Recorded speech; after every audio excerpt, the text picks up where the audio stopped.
하나님의 선한 일에 쓰기에 합당한 하나님의 사람으로 새롭게 변화되어지게 도와주시옵소서. 신령과 진정으로 예배하게 하시고 우리 마음 가운데 하나님의 은혜와 평강으로 충만하게 채워 주시옵소서. 감사드리며 예수님의 이름으로 기도합니다. 아멘. 사도신 요합니다. 전능하사 존재를 만드신 하나님 아버지를 내가 믿사오며 그 외아들 우리 주 예수 그리스도를 믿사오니 이는 성령으로 잉태하사 동정녀 마리아에게 나시고 본디오 빌라도에게 고난을 받으사 십자가에 못 박혀 죽으시고 장사한 지 사흘 만에 죽은 자 가운데서 다시 살아나시며 하늘에 오르사 전능하신 하나님 우편에 앉아 계시다가 저리로서 산자와 죽은 자를 심판하러 오시리라. 성령을 믿사오며 거룩한 공예와 성도가 서로 교통하는 곳과 죄를 사해 주시는 곳과 몸이 다시 사는 곳과 영원히 사는 것을 믿사옵나이다. 아멘.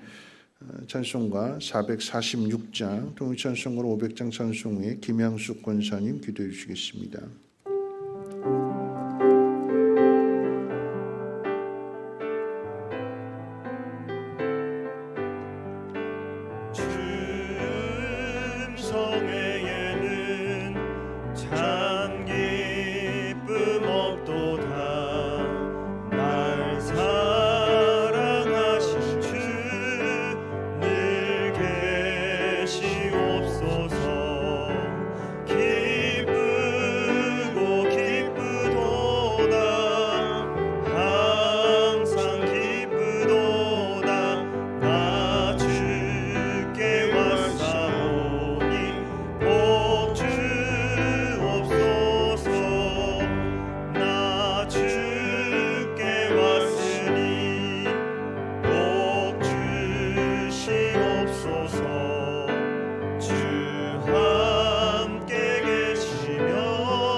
할렐루야.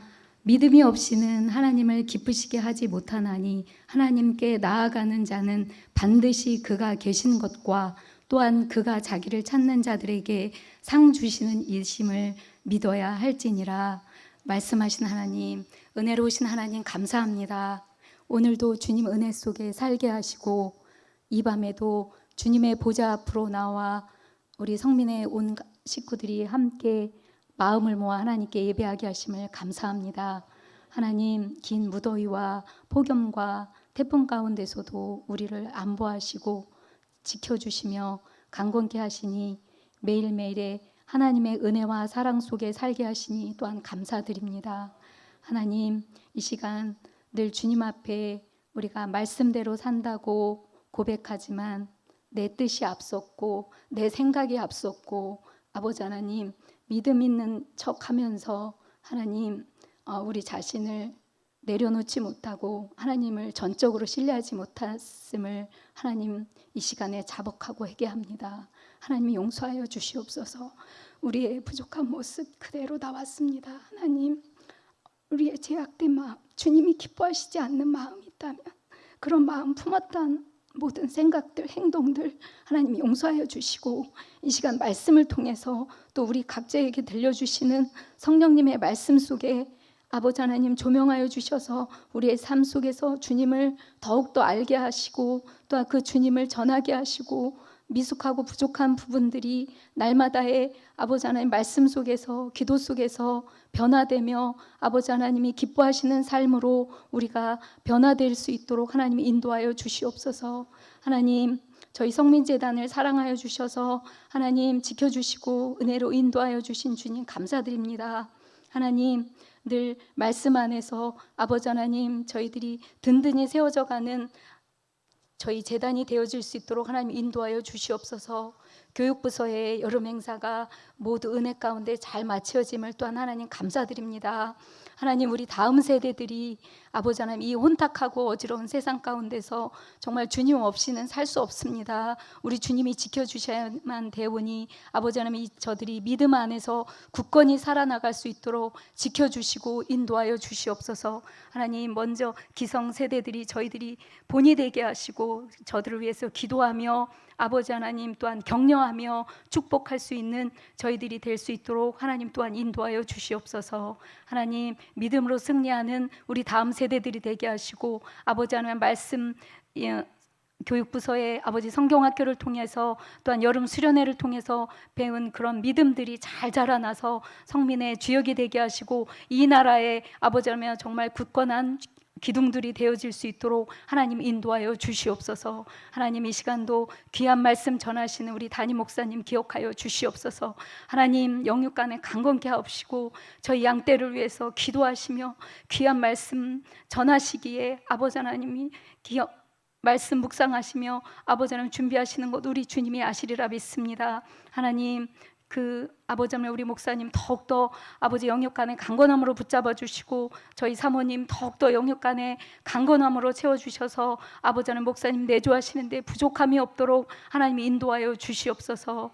하나님 이 시간에 저희들 아버지 하나님 또한 말씀 받을 때 아버지 또한 저희들 다짐하고 고백한 것 그냥 아버지 또 한 귀로 듣고 흘려보내지 않게 하시고 또한 그 말씀 아버지 하나님 저희들 지키려고 노력하며 힘쓰는 저희들이 되게 하여 주시옵소서. 하나님 저희들의 힘으로 할 수 없습니다. 성령님이 함께하여 주셔만 되오니 하나님이 인도하시고 저희를 아버지 하나님 불쌍히 여겨주시며 하나님께서 함께하여 주시옵소서. 하나님 이 시간에 또한 우리 연약한 지체들이 있습니다. 하나님 찾아가 주셔서 아버지 하나님 그들 아버지 하나님 끝까지 주님의 강함과 전능하심을 그들이 믿으며 하나님을 의지하고 기도하오니 주님 선하시고 가장 좋으신 방법으로 인도하여 주시옵소서.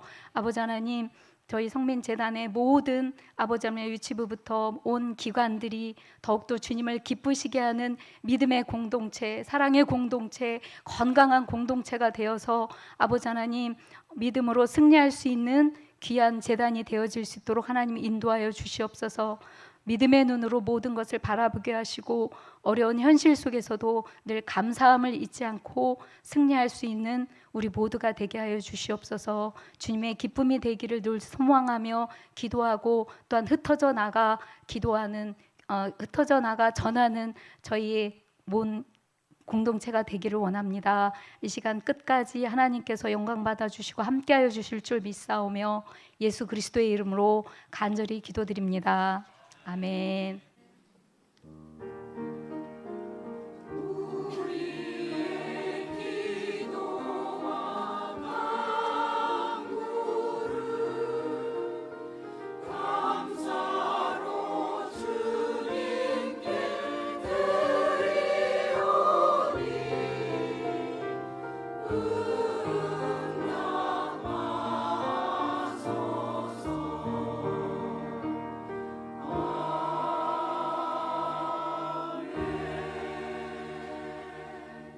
네, 교회 소식은 주보를 참고하시겠고요.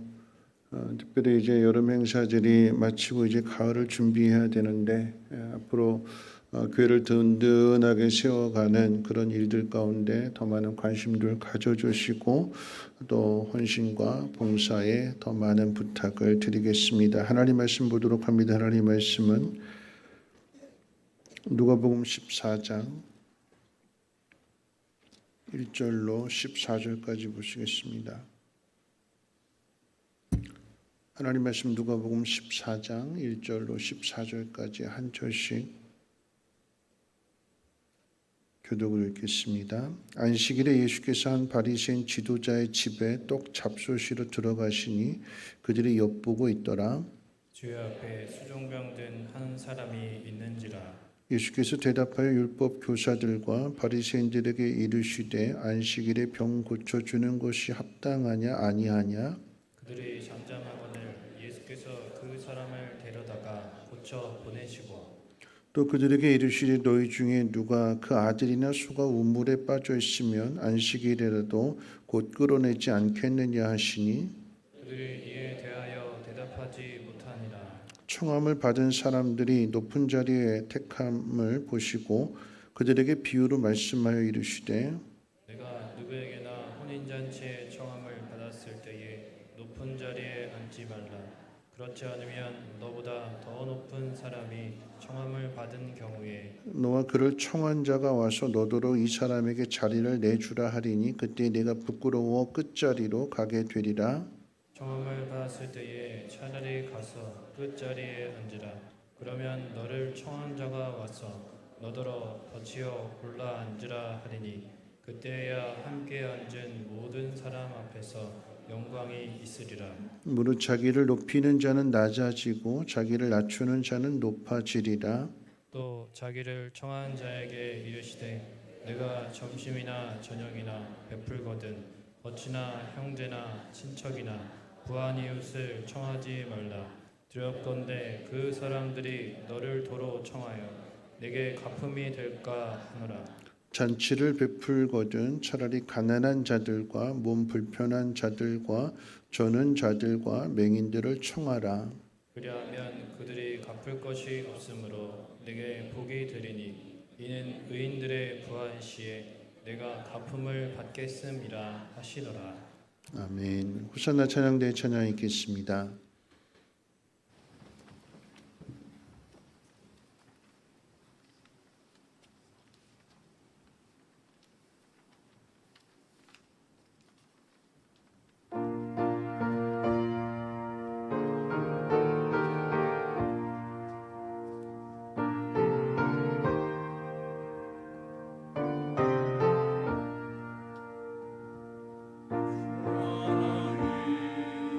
하나님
기도하겠습니다.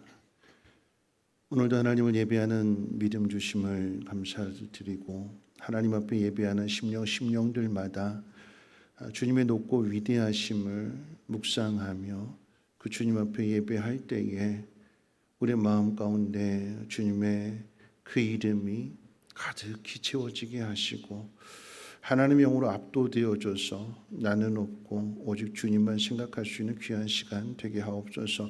이 예물이 또한 씌워지는 곳에도 하나님 복의 복을 더하여 주셔서 사람의 냄새가 아닌 하나님의 이름이 높임받게 하시고 하나님의 사랑, 하나님의 긍휼, 하나님의 자비하심이 드러날 수 있는 복된 예물 되게 하옵소서.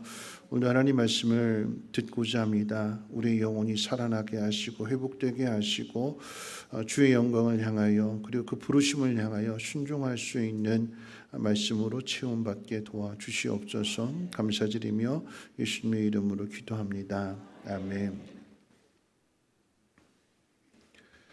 네, 오늘 낮의 말씀 생각해보면서 우리 옆에 분하고 인사하실 때 이렇게 인사하겠습니다. 낮의 말씀이라고 하는 것은 우리가 남을 도와줄 때도 행복해지지만 돕지 못하고 어려움을 당하고 고난을 당할 때에도 행복하게 된다고 그랬어요. 왜냐하면 하나님을 더 깊이 경험하고 알기 때문에 그런 거죠. 네, 그런 의미에서 이렇게 인사하겠습니다. 옆에 분한테 활짝 웃으면서 행복하게 잘 살아봅시다 하고 인사하겠습니다.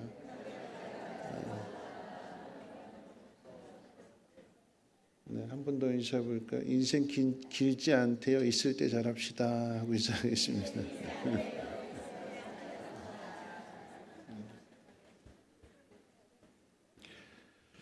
오늘 우리가 읽은 이 누가복음 14장의 말씀은 두 가지 이야기가 기록되어져 있습니다.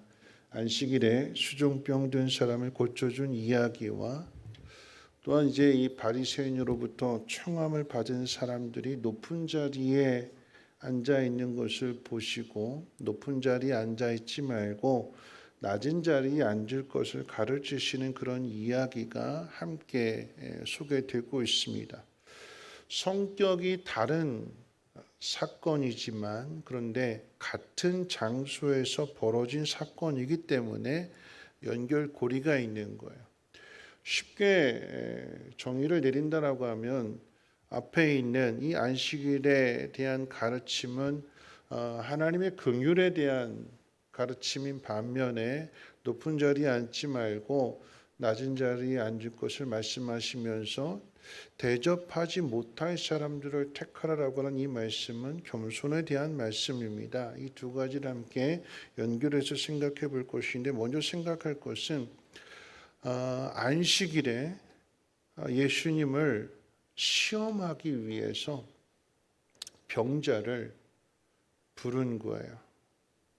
안식일의 병자를 고쳐주심으로 발생되는 이 안식일 논쟁은 예수님 사역 내내 발생되는 사건입니다.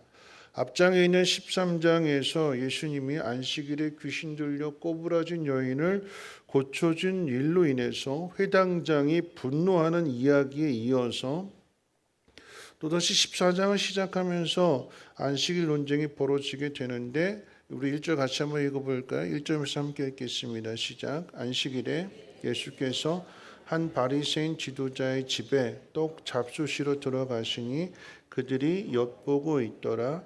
주의 앞에 수종병 든 한 사람이 있는지라. 여러분 안식일에 바리새인 지도자가 예수님을 집으로 초대를 했습니다. 초대를 받아서 가신 거예요.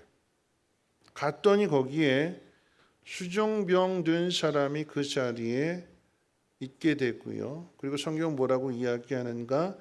다른 바리새인들이 엿보고 있었다 이렇게 기록하고 있습니다. 그러니까 이런 상황을 놓고 볼 때에 예수님께서 이 안식일에 병든 사람을 이 사람들도 아는 거죠. 고쳐주실 것으로 알고 함정을 파놓고 예수님을 시험하는 것입니다. 예수님 당연히 고쳐주시겠지. 왜 이렇게 함정 파놓고 시험하는 거 하면 앞에 있는 사건과 연결했을 때에 안식일에 귀신 들려 꼬부러진 사람을 고쳐줬을 때 회당장이 화내면서 안식일에 고쳐주지 말아라. 화를 내면서 그렇게 말했어요. 그러니까 자기들이 한 말을 이 예수님이 듣고 지키느냐 안 지키느냐 그것을 확인하고 시험해보기 위해서 거기에 물론 이제 성경이 정확하게 밝히고 있지 않습니다만 이 수정병 든 사람도 그냥 택함 받은 청함 받은 사람들 중에 있었던지 아니면 일부러 이 사람을 청한 것인지 성경은 정확하게 기록하고 있지 않지만 수정병 든 사람을 그리고 예수님을 이 많은 사람들이 지켜보고 엿보고 있었다라고 하는 것으로 시험하기 위해서 함정을 파놓고 기다리고 있다라고 하는 것으로 생각해도 틀리지가 않습니다. 여러분 이 말씀의 의미를 한번 생각해 보면요. 예수님께서 그걸 아셨어요. 이놈들이 나를 지금 시험하려는구나 하는 걸 예수님이 아신 거죠. 그래서 예수님께서 역으로 물어보십니다. 역으로.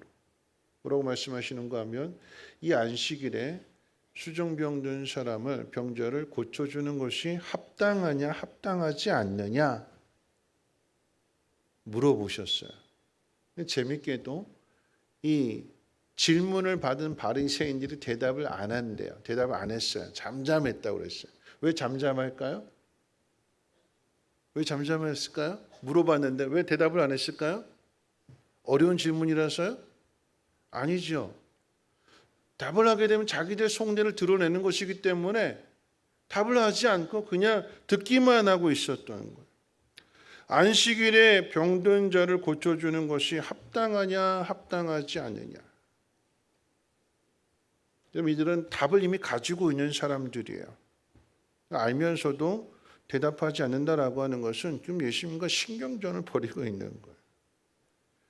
근데 예수님은 늘 하시던 대로 수정병 된 사람을 고쳐주신 뒤에 바리새인들에게 이렇게 말씀하십니다. 우리 5절 같이 한번 읽어볼까요? 5절 말씀입니다. 시작.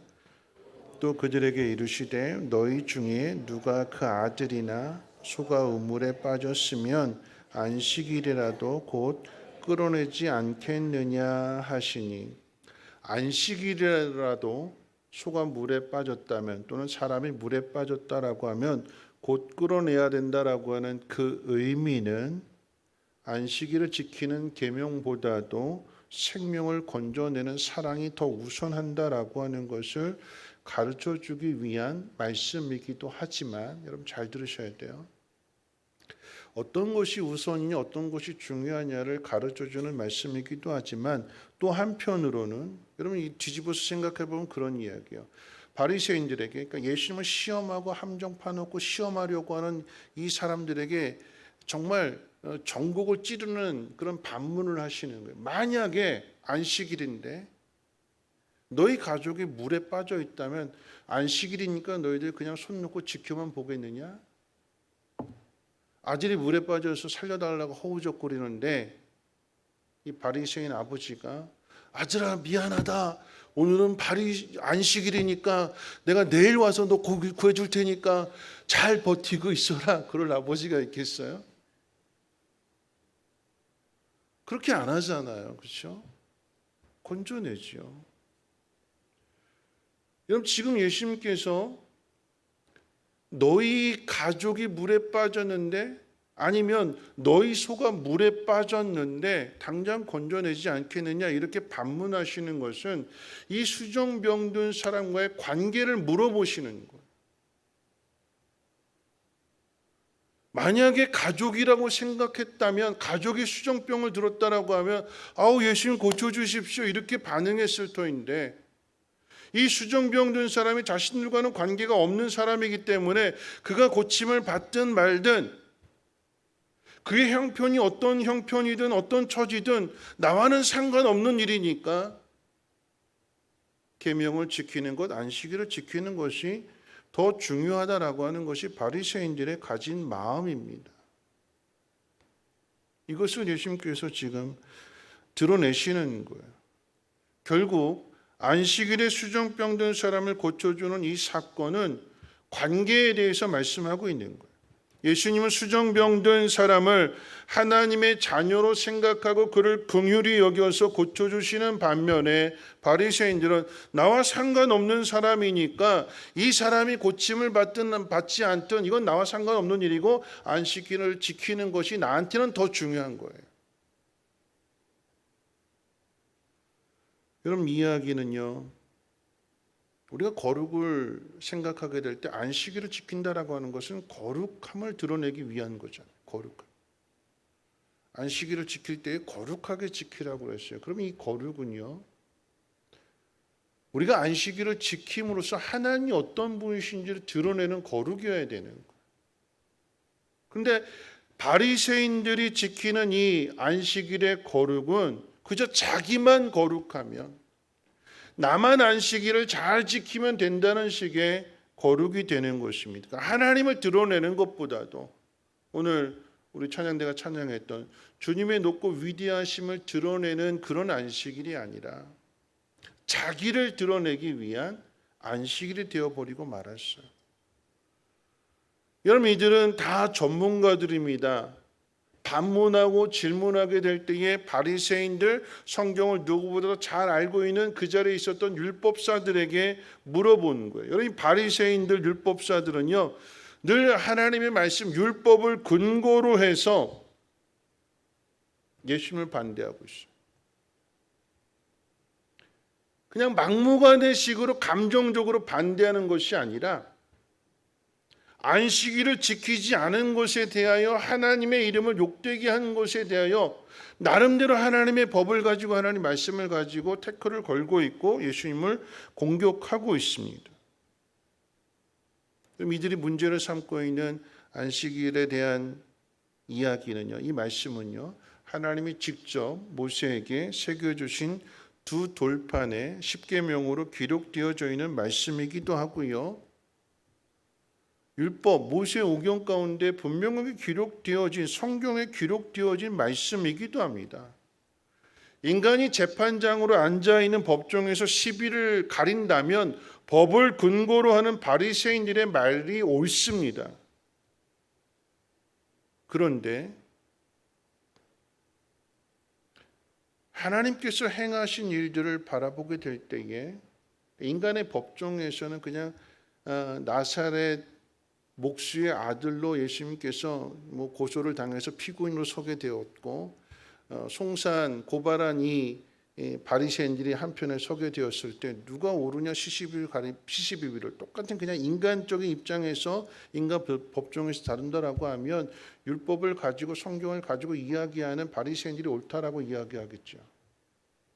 그런데 예수님이 누구시냐를 묻는다라고 하면, 예수님이 어떤 분이신가를 생각하는 관점에서 문제를 풀어간다면 이야기가 달라집니다. 왜냐하면 법을 만드신 분이 예수님이시잖아요.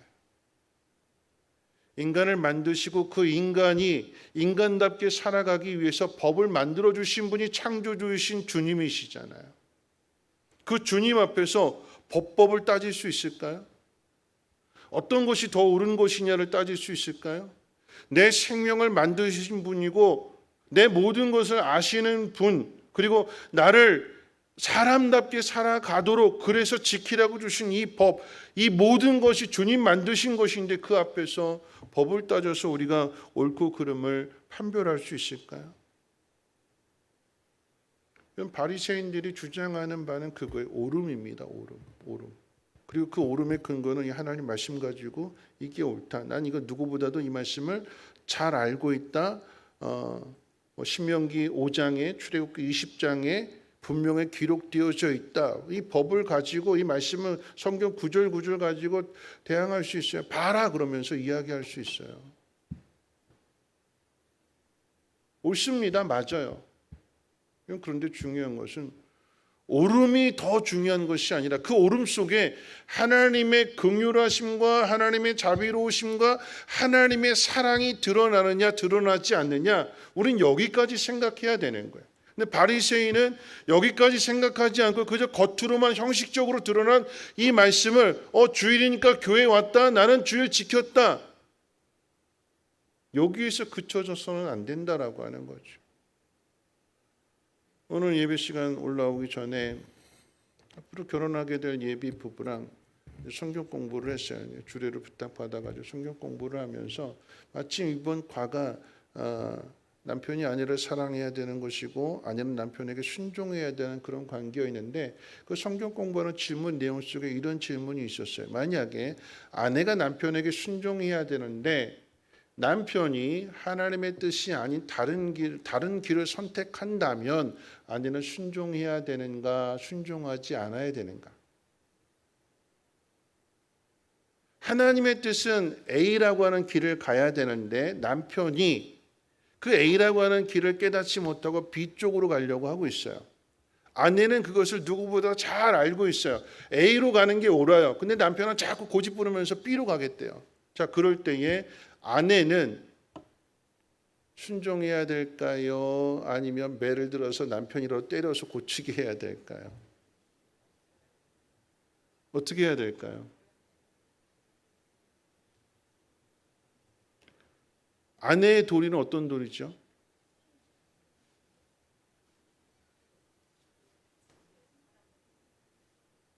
공청회를 한번 열어볼까요? 네, 그래서 제가 답을 가르쳐 줬어요. 뭐냐면 잘 들어보세요. 아내의 생각이 하나님의 뜻에 더 가깝고 남편이 그것을 보지 못해서 하나님의 뜻이 아닌 인간적인 생각, 고집으로 잘못된 다른 길을 선택했다면 아내는 그 남편에게 윤정아 어떻게 해야 될까? 찬영이가 잘못된 선택을 했어. 그럼 어떻게 해야 될까? 따끈따끈한 신혼부부인데 어떻게 해야 될까? 때려야 돼요? 네. 지금 저희는 성민교회가 아니고 성만교회입니다. 때려야 된다라고 대답해야 돼. 3번 이야기, 3번. 여러분 그렇게 하면 안 돼요. 여러분 기도했더니 하나님 그런 마음을 안 주셨어요. 3번 이야기합니다. 근데 3번 이야기해도 안 들으면 어떻게 될까요? 때려요? 어떻게 남편은 그 순종이 아니잖아요. 그거는 어느 가정인지 모르겠지만 3번 이야기했는데도 안 들으면 그때는 때려서 고쳐야 되는 게 아니라 여러분 아내는 따라가야 돼. 남편 따라가야 돼. 왜 안 따라가려고 할까요? 옳은 길이 아니기 때문에요? 내가 더 옳기 때문에요? 아니요. 잘못된 길을 걸어갔을 때 망하는 거 뻔한 거잖아요. 고생하는 거 뻔하잖아요. 그렇죠? 고생하지 않기 위해서 망하지 않기 위해서 난 그 길 안 가겠다. 난 동참하지 않겠다. 너 알아서 가라. 그건 순종이 아니에요. 순종이라고 하는 것은요. 신뢰하기 때문에 당신이 잘못된 선택을 했을지라도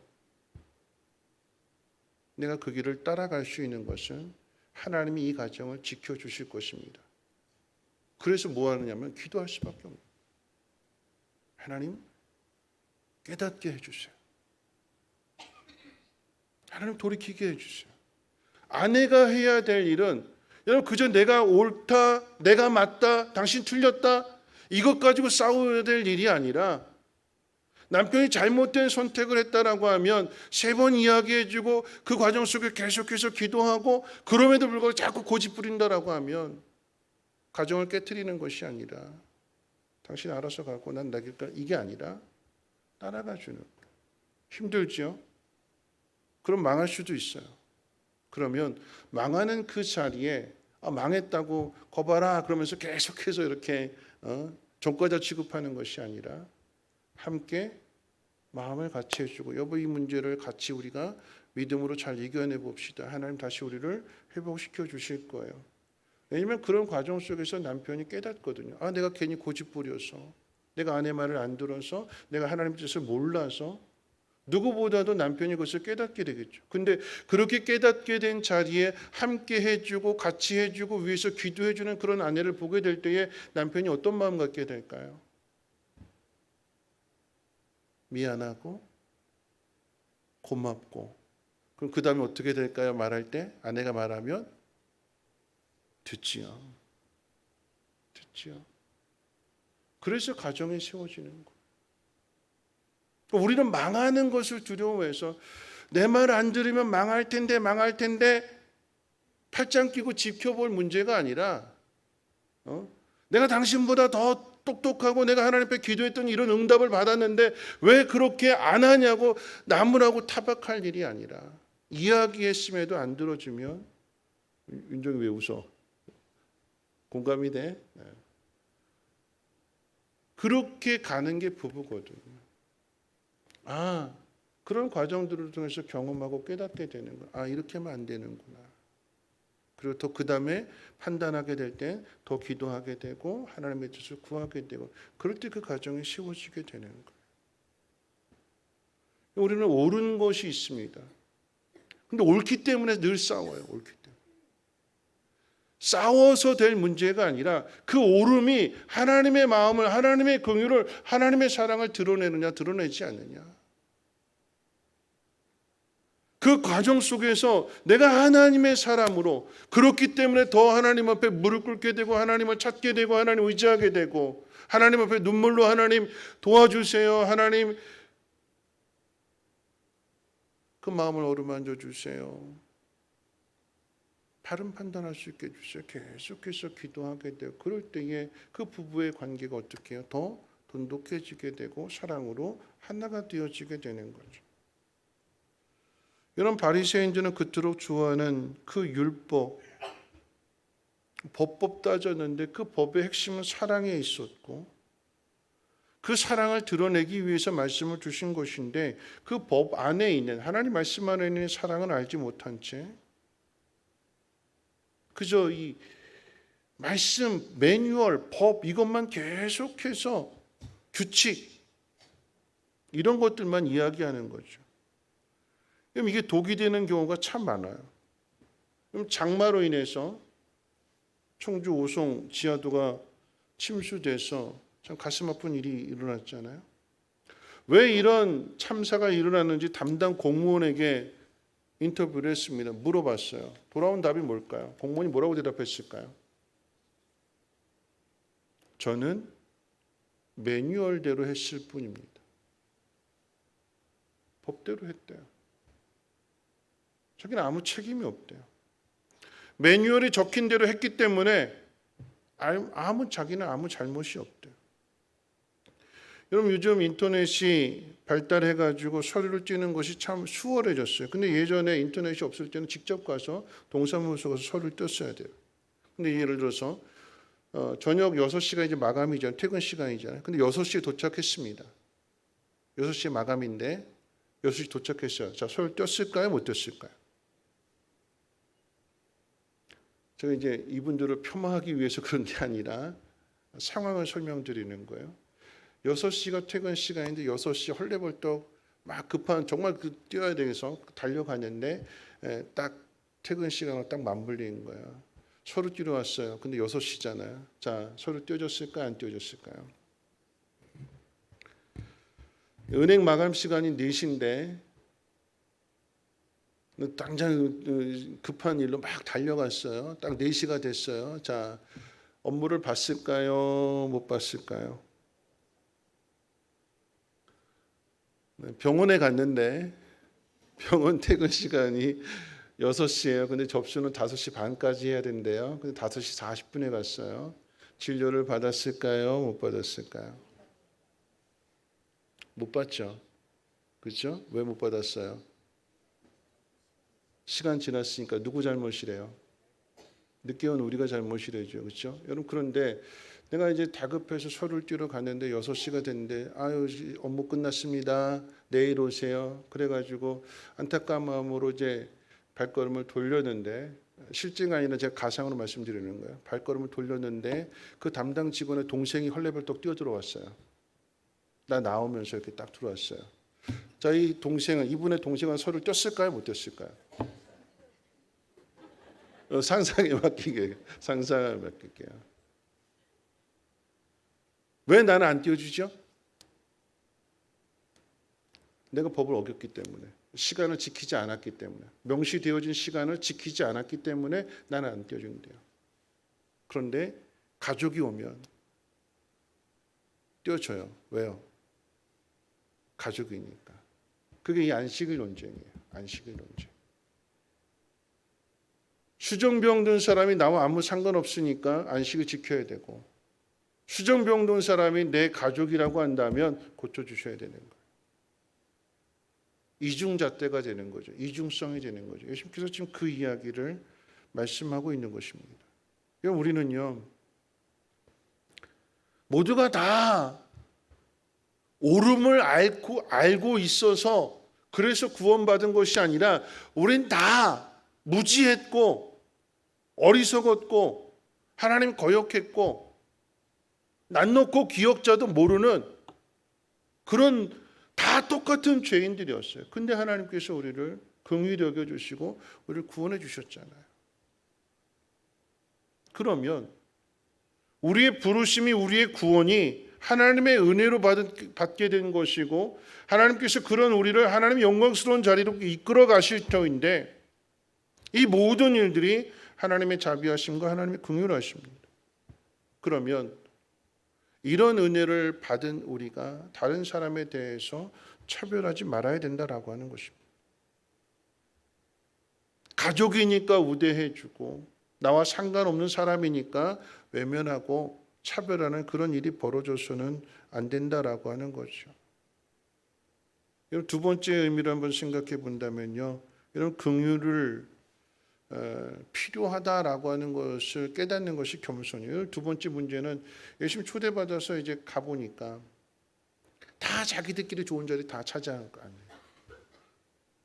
바리새인 지도자가 초대를 했다고 그랬어요. 바리새인들 가운데 우두머리입니다. 그러면 가운데 바리새인 우두머리 지도자가 앉아 있을 것이고 그 주변에 누가 앉을까요? 이 사람과 친하다고 생각하는 사람들이 그 옆자리, 바로 옆자리 계속해서 앉겠죠. 예수님께서 이 말씀하시는 것은 내 나름대로 생각했을 때 이 사람과 난 친하다고 생각했는데 근데 그래서 옆자리에 앉아 있는데 정작 초대한 이 바리새인 지도자 입장에서 생각해 본다면 이 사람보다 더 친한 사람이 지금 들어오고 있는 거예요. 그러니까 어떻게 해요? 그 더 친한 사람은 옆자리에 앉히기 위해서 잠깐 일어나서 옆에 옮겨달라고 이렇게 이야기하잖아요. 그래서 예수님 주시는 말씀은 뭐냐면 먼저 가서 높은 자리에 앉으려고 하지 말고 낮은 자리에 앉으라. 그러면 주인이 와서 그 모습을 보고 그 사람을 가까이로 초대하게 될 때 그게 높아지게 되는 거예요. 나는 착각해서 내가 제일 친할 거라고 바로 옆자리에 앉았는데 나보다 더 친한 사람이 오게 될 때 일어나서 옆으로 옮겨주십시오 그러면 얼마나 창피하겠어요. 자기 스스로 착각에 빠졌다라고 하는 것을 깨닫는 거잖아요. 그래서 말씀 가운데 우리 같이 11절 같이 한번 읽어볼까요? 11절 함께 읽겠습니다. 시작. 무릇 자기를 높이는 자는 낮아지고 자기를 낮추는 자는 높아지리라. 겸손하라라고 하는 의미가 되는데요. 그런데 예수님이 이 말씀이 이곳으로 끝나지 않고 이어지는 12절부터 14절까지의 내용은 어떤 내용인가 하면 이 겸손에 대해서 이야기할 때 낮은 자리에 앉으라라고 하는 것을 말씀하시면서 뭐라고 이야기하냐면 내가 누군가를 내 잔치에 초대했을 때에 갚을 수 있는 사람을 초대하지 말고 갚지 못하는 사람을 초대해서 높은 자리에 앉히라 이 말씀과 연결시키고 있습니다. 그럼 이것은 이 겸손에 대해서 이야기하게 될 때 겸손의 중요한 의미를 겉으로 드러난 것과 드러지지 않은 더 중요한 의미를 가르치는 건데 겸손을 우리가 생각할 때 그저 낮은 자리에 앉아 있는 것 이것으로만 생각하는데 이것을 예수님 더 발전시켜서 뭐라고 말씀하시는가 하면 겸손이라고 하는 것은 똑같이 비슷한 사람들을 초대하는 것이 아니라 바리새인과 바리새인을 초대하는 것이 아니라 내가 바리새인이라고 한다면 나보다 더 못한 사람들, 연약한 사람들을 그 사람들을 초대하는 게 그게 겸손이래요. 왜 그럴까요? 어려운 이야기겠지만 왜 그럴까요? 차별하지 않는 거거든. 내가 먼저 구원받았다고, 내가 더 높은 자리에 앉아 있다고, 나는 높은 자리에 앉아 있고 너는 낮은 자리에 앉아 있어라. 아니, 너는 우리 집에 들어오지 못해. 겸손이 아니다라고 하는 거죠. 겸손이라고 하는 것은 차별하지 않는 거래요. 똑같이 여기는 거래요. 그게 겸손이래요. 왜냐하면 우리 모두가 다 하나님 앞에서 다 죄인이잖아요. 우리 안에서의 직분이 있고 우리 안에서의 질서가 있고 이렇지만 하나님 보시기에는 다 똑같아. 그러니까 내가 좀 더 가졌다고 해서, 내가 좀 더 옳은 것을 많이 알고 있다고 해서 자기를 드러내고 자기를 높이는 그런 일들, 내가 신앙생활을 오래 했다라고 하는 것이 누군가를 정죄하고 누군가를 비판하는 그런 방식으로 나타내서는 안 된다라고 하는 거죠. 그럼 자주 말씀드립니다만 이 테레사 수녀가 빈민촌 가서 사람들을 섬기게 될 때에 물어봤어요. 왜 그렇게 하는지. 왜 좋은 곳, 편안한 곳을 놔두고 그렇게 힘들고 어려운 곳을 찾아서 가서 그렇게 병든 사람들, 소외된 사람들을 섬기는지를 물어봤을 때에 뭐라고 대답했는가 하면 하나님의 형상으로 지음을 받은 똑같은 사람들이기 때문에 존중받고 대접받을 만한 가치가 있는 사람들이기 때문에 그것을 실천하기 위해서 그 일을 행하고 있다라고 했습니다. 가난을 해결해주고 병을 고쳐주기 위해서 가는 것이 아니라 아무도 돌아보지 않고 아무도 신경 쓰지 않는 그런 사람들에게 가서 가장 소중한 사람인 것처럼 목욕시켜주고 집안 청소해주고 음식을 함께 나누는, 다시 말하면 차별하지 않는, 그게 겸손이래요. 예수님이 이 땅에 오신 이유는 우리를 대접하기 위해서 오신 거잖아요. 타락한 우리가 스스로 하나님의 형상 만들어낼 수 없고 세상이 만들어내는 것으로도 하나님의 형상을 회복할 수 없기 때문에 예수님이 이 땅에 오셔서 우리를 거듭나게 하시기 위해서, 그래서 십자가에서 죽으시는 거잖아요. 그렇게 하심으로 우리를 구원하시고, 우리를 구원하심으로 또한 우리를 통해서 갚을 수 없는 사람들을 부르라고 우리를 구원해 주신 것입니다. 여러분, 우리는 하나님 앞에서나 사람 앞에서나 겸손의 모습으로 서야 합니다. 내가 옳은 것을 앓고 있다고 해서, 내가 먼저 예수를 믿었다고 해서, 내가 먼저 구원받았다고 해서 이것 가지고 계급장으로 사용해서는 안 되는 거예요. 과시하고 우월감 가지고 있어서는 안 되는 거죠. 여러분, 그런 얘기예요. 비유하자면 청소를 하고 있는데, 내가 교회 청소하고 있는데 주일학교 애들 지나가면서 이렇게, 그러지는 않겠지만 예를 들은 거예요. 쓰레기를 버렸어요. 난 지금 열심히 쓸어 담고 있는데 누군가 지나가면서 쓰레기를 버렸어요. 그럼 청소하는 내 마음에 어떤 마음이 들까요? 쓰레기 버린 사람을 보면 어떤 마음이 들까요? 따라서 하겠습니다. 따라서 해볼까요? 청소하는 사람 따로 있고 버린 사람 따로 있냐? 그런 마음 들지 않을까요? 그렇죠? 나 열심히 청소하고 있는데 누군가는 청소하는 그 앞에다 그냥 지나가면서 쓰레기 버리고 있어요. 나는 열심히 식당 봉사하고 있는데 누구는 와서 그냥 밥만 먹고 쏙 가요. 그럼 마음이 어떨까요? 여러분 마음이 어떠세요? 기쁘세요? 아니면 시험에 드세요? 괜찮아요? 네. 내가 청소하고 있는데 누가 와서 그냥 아무 생각 없이 쓰레기 그냥 아무데나 툭 버리고 가는 모습 보면 화나요. 왜 화가 날까요? 난 이렇게 땀 흘리며 수고했는데 너 왜 나 안 도와주고 나를 더 힘들게 하느냐? 내가 옳은 일 하고 있어요. 근데 내가 시험 들어요. 청소하기로 왔으면 청소는 뭐예요? 더럽혀져 있으니까 깨끗하게 치우는 게 청소잖아요. 그러면 난 그거 하러 왔으니까 그거 하면 되는 거예요. 이건 우리가 이 주일날 하나님 앞에 예배 드리러 왔어요. 주일이니까 주일을 거룩하게 지키기 위해서. 근데 오면서 싸워요. 믿지 않는 사람들과. 그렇게 거룩하게 지키는 걸까요? 저녁 예배 드리러 왔어요. 저녁 먹을 시간인데, 벌써 시간 이렇게 되네. 빨리 끝나겠네요, 설교. 네. 믿지 않는 가족들 냅두고 저녁 예배 드리러 와서 저녁 예배 드리고 집에 갔더니 집안이 엉망이 됐어요. 화가 날까요, 안 날까요? 엄마가 교회 가서 예배 드리고 왔으면 집안 청소 좀 해놓고 밥도 좀 해놓고 있지 뭐 하고 있냐고 막 화를 내면 그게 거룩일까요? 믿지 않는 가족이라고 한다면, 그렇죠? 믿지 않는 남편, 믿지 않는 자녀들, 엄마가 하나님 앞에 가서 예배를 드리고 그리고 집에 돌아왔을 때에 그 모습 그대로 청소도 해주고 섬겨주고 배고프다고 보채는 아이들, 기다려! 엄마가 예배 드리고 하는데 그거 못 참아! 이렇게 막 화를 낼 거 아니라, 화를 낼 게 아니라 참고 밥을 차려주는 게 그게 거룩이래요. 그게 거룩. 그게 오름이래요. 그게 겸손이래요. 오늘 예수님 그걸 가르쳐 주시는. 하나님의 긍휼이 무엇이냐? 조건이나 자격 따지지 아니하시고 우리를 자녀 삼아 주셨대요.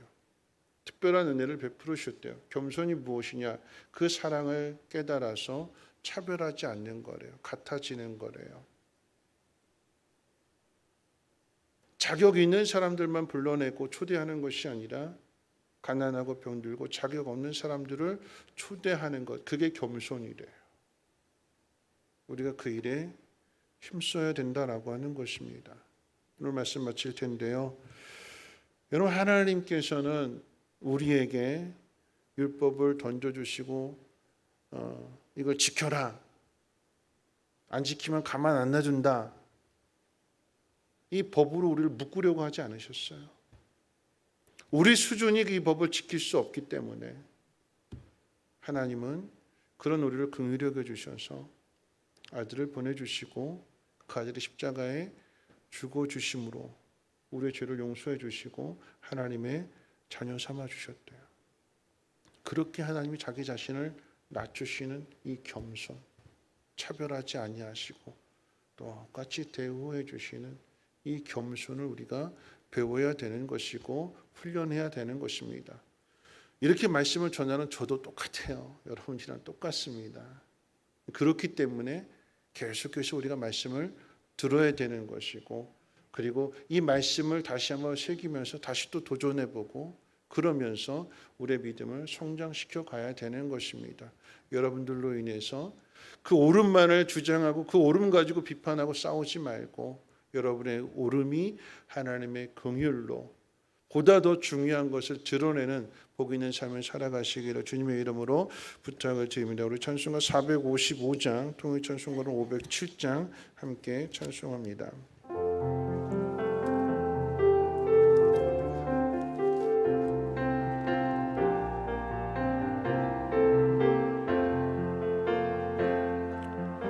주님의 마음을 본받는 자, 그 맘에 평강이 찾아오는 험악한 세상을 이길 힘은 하늘로부터 임함이로다.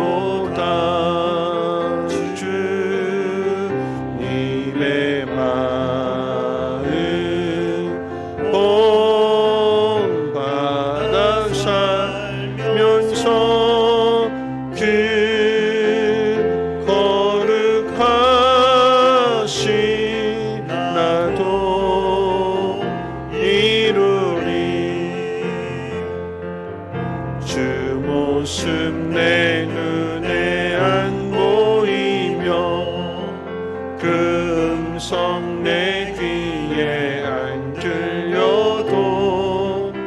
내 영혼 날마다 주를 만나 신령한 말씀 늘 배우도다. 주님의 마음 본받아 살면서 그 거룩하신 나도 이루리. 가는 길 거칠고 험하여도 내 맘에 불평이 없어짐은 십자가 고난을 이겨내신 주님의 마음 본받음이라. 주님의 마음 본받아 살면서 그 거룩하신 날도 이루리. 주 예수 세상에 다시 오신 그날의 무성도 변화하여 주님의 빛나는 그 형상을 다 함께 보며 주 찬양하리. 주님의 마음 본받아 살면서 그 거룩하신 나로 이루리. 오늘 말씀 생각하면서 함께 잠깐 기도하고 주기도문으로 마칠 텐데요. 우리는 날마다 변화되어져야 됩니다. 내 모습 그대로 머물러 있으면 안 되는 거고요. 우리가 변화할 수 있는 길은 하나님 말씀을 듣고 그 말씀대로 행하게 될 때에만 우리는 변화되어집니다. 하나님 말씀을 듣고 우리가 다짐하고 결단하게 될 때 은혜 받아서 그렇게 되는 거잖아요. 그럼 기억해야 되는 것은 내가 은혜 받아서 행하는 그 모든 일들 가지고 나 잘난 것으로 생각하고 남 비판하고 상처 주지 말아야 될 것입니다. 겸손이란 똑같이 보는 거라고 그랬어요. 상대방을 똑같이 바라보고 존중해주고 그리고 그 영혼을 위해서 더 하나님 앞에 기도해 줄 수 있는, 안식일을 지킨다라고 하는 것은 그저 주일날 교회 왔다 가는 것으로 끝나는 것이 아니라 어떻게 하면 하나님을 더 높일 것인가, 하나님 드러낼 것인가, 나의 가정에서 나의 삶 속에서 직장 가운데에서 한 주간 동안 이것을 잘 실천할 수 있도록 하나님의 영으로 충만하게 채워주시고 나의 오름이 더욱더 겸손함으로 나타나게 달라고 함께 통솔 하나님 앞에 기도합니다. 거룩하신 하나님, 오늘도 말씀을 듣습니다.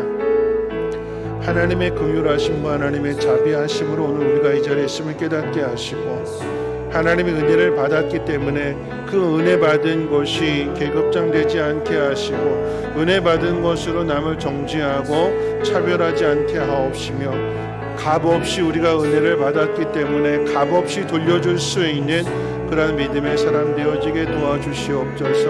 하나님, 무엇보다도 하나님 이 자리에 올 수 없는 사람들을 마음 가운데 품게 해주시고 저들을 하나님 앞으로 인도할 수 있는 그런 우리의 믿음이 되게 도와주시옵소서. 하나님, 나와 관계가 있기 때문에 사랑하고 나와 관계가 없기 때문에 어떻게 되든 상관하지 않는 그런 모습이 아니라 하나님, 때를 어떤지 못 어떤지 그가 누구인지 하나님 구별하지 않게 하시고 특별히 그를 하나님의 마음으로 하나님의 긍휼하심으로 품게 하시고 사랑하게 하시고 이 한 주간도 하나님의 사랑을 드러내는 그 일에 힘쓸 수 있는 한 주간 되어지게 하옵소서. 말씀에 실패하지 않게 하시고 말씀을 잘 지키게 하시고 시험을 이겨낼 수 있도록 하나님의 명으로 충만하게 채워주시옵소서. 하나님, 오늘 이 밤도 하나님 말씀을 듣습니다. 한 주간을 살아가게 될 때에 하나님의 긍휼하심과 자비하심으로 우리가 은혜를 받아서 하나님 백성으로 살아갈 수 있음을 기억하게 하시고 그 은혜 받은 자로서 그 은혜를 드러내고 나타나게 될 때에 차별하지 않게 하시고 받을 수 없는 자격 없는 그런 사람들을 동일한 마음으로 대할 수 있는 은혜를 도하여 주시옵소서. 사랑을 실천하다가 시험 들지 않게 하시고 하나님의 영으로 충만하게 채워주셔서 예수님 닮은 모습을 가정 가운데 직장 가운데 이웃들에게 드러내며 나타나게 도와주시옵소서. 감사드리며 예수님의 이름으로 기도합니다. 아멘. 주기도문합니다. 하늘에 계신 우리 아버지여, 이름이 거룩히 여김을 받으시오며 나라가 임하옵시며 뜻이 하늘에서 이루어진 것 같이 땅에서도 이루어지이다. 오늘날 우리에게 일용할 양식을 주옵시고 우리가 우리에게 죄 지은 자를 사하여 준 것 같이 우리의 죄를 사하여 주옵시고 우리를 시험에 들게 하지 마옵시고 다만 악에서 구하옵소서. 되게 나라와 권세와 영광이 아버지께 영원히 있사옵나이다. 아멘. 아멘.